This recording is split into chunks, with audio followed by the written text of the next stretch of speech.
मेरा नाम रुक्मिनी है। मैं इसी गांव की बेटी हूँ। यही पैदा हुई, यही पली और यही समझ गई कि गांव में सब कुछ दिखता है, पर सब कुछ कहा नहीं जाता।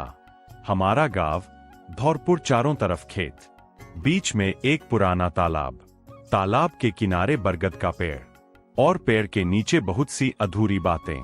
मैं 8 साल की थी जब कौशल्या काकी इस गांव में ब्याह कर आई थीं। लाल घाघरा, घूंघट के भीतर डरी हुई आंखें।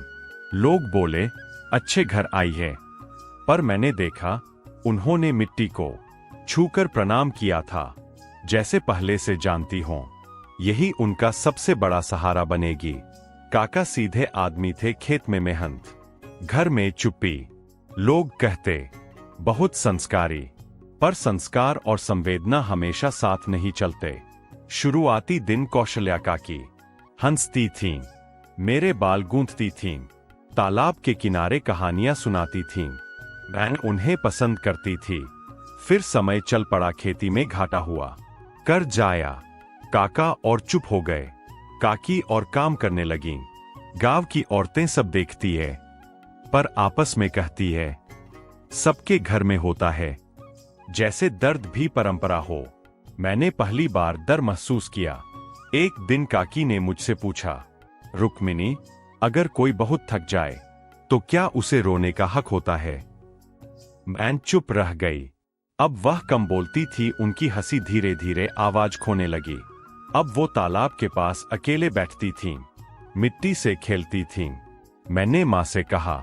माँ बोली, तू छोटी है। फिर बोली, लड़कियों को ज्यादा सोचने से दुख मिलता है। काकी की तबीयत बिगड़ने लगी। भूख नहीं, नींद नहीं। काका बोले, काम कम कर, पर कभी नहीं पूछा मन कैसा है।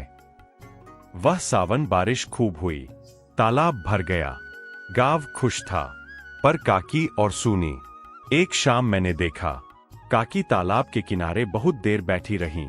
उन्होंने मिट्टी उठाई और कहा, सब कुछ यहीं से आता है और यही चला जाता है।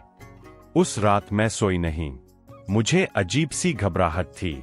सुबह गांव जागा, पर काकी नहीं। तालाब चुप था। लोग जमा हुए। किसी ने कहा कमजोर थी, किसी ने कहा किस्मत। मैंने मिट्टी देखी, वो अब भी गीली थी। काका टूट गए पहली बार। उन्हें रोते देखा, पर अब सुनने वाला कोई नहीं था। समय बीतता गया, तालाब फिर शांत हो गया, गांव फिर वैसा ही। मैं बड़ी हो गई, अब मेरी भी शादी की बातें होती है। लोग कहते हैं अच्छे घर जा रही है, पर मैं जानती हूं अच्छा घर वो नहीं जहां छत मजबूत हो। अच्छा घर वो है जहां मन सुना जाए। मैंने एक वादा किया है, अगर कभी मेरे सामने कोई औरत बहुत चुप होगी तो मैं बोलूंगी, क्योंकि मिट्टी सब जानती है, पर वो बोल नहीं सकती। हमें उसकी आवाज बनना होगा। यह कहानी किसी एक घर की नहीं, यह हर उस गांव की है जहां औरतें चुप्पी ओढ़ लेती है। अगर तुमने यह कहानी धीरे धीरे पढ़ी है तो समझ लो तुमने किसी की अनकही आवाज सुन ली है। शीफा राइस।